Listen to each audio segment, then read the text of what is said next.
All right, so welcome back, everyone. Ready for another deep dive.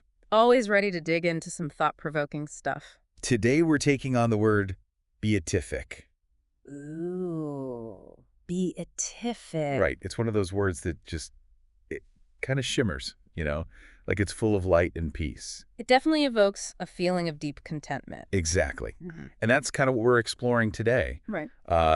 Someone's personal reflections, actually, on finding these beatific moments in everyday life. It's fascinating because they're approaching it from a really personal angle. Mm. The dictionary definition focuses on the outward appearance of bliss, but these reflections dive into something deeper, something more about inner peace. Oh, absolutely. Yeah, it's less about like looking happy and more about that deep sense of peace you mentioned. Hmm. And one of the first things they talk about is the importance of having a safe haven, Oh, a safe haven. that Yeah. place where you can just unwind after a long day.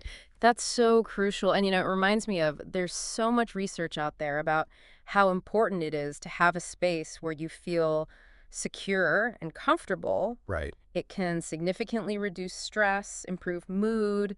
It really makes a difference for your well-being. It's so true. And it doesn't even have to be a physical space, Right? right? Exactly. It could be a mental state, something you cultivate through meditation or something like that. Oh, that's a great point. I think we all have those things we do, those go-to things to de-stress. Absolutely. For me, it's curling up with a good book in a quiet corner. Ah, I love that. What about you? What helps you create that sense of peace? That's a good question. This actually ties in really well with how the source defines happiness more broadly. They describe it as contentment, Contentment. which, at first glance might sound kind of simple, Hmm. but it's actually a pretty profound idea when you think about how much emphasis our culture puts on constant excitement and pleasure. Oh, it's so true. It's like we're always chasing the next high, the next big thing. Right. But what if real happiness? What if it's more about finding that steady, that grounding sense of contentment?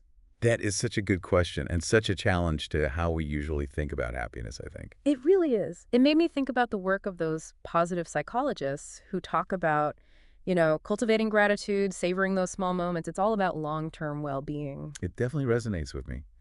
And speaking of savoring simple moments, the source actually talks about finding an unexpected sense of connection.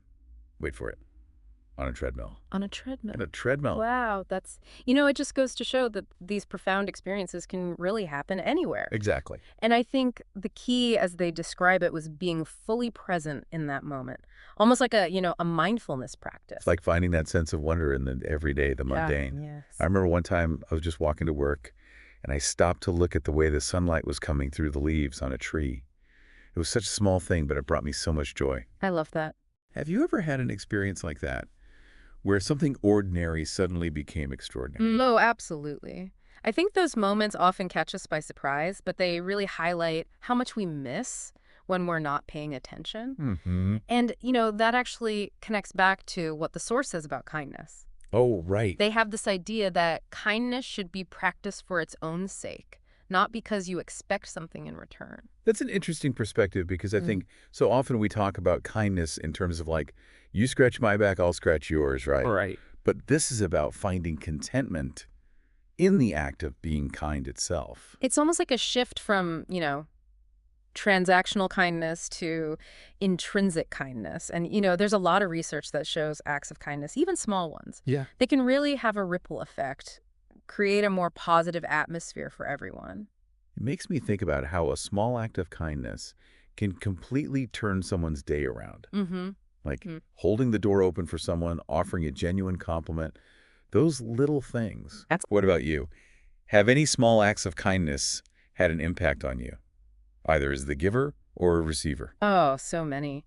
And speaking of kindness and impact, I think it's worth mentioning this butterfly analogy that the source uses. Oh, yeah, the butterfly analogy. They compare people to butterflies, each on their own unique flight path, Right. to illustrate the importance of focusing on personal growth, even when the world feels chaotic. Oh, I love that.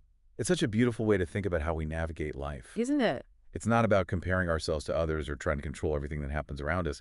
It's about embracing our own journey, our own path. Exactly. And that ties into the idea of resilience, right?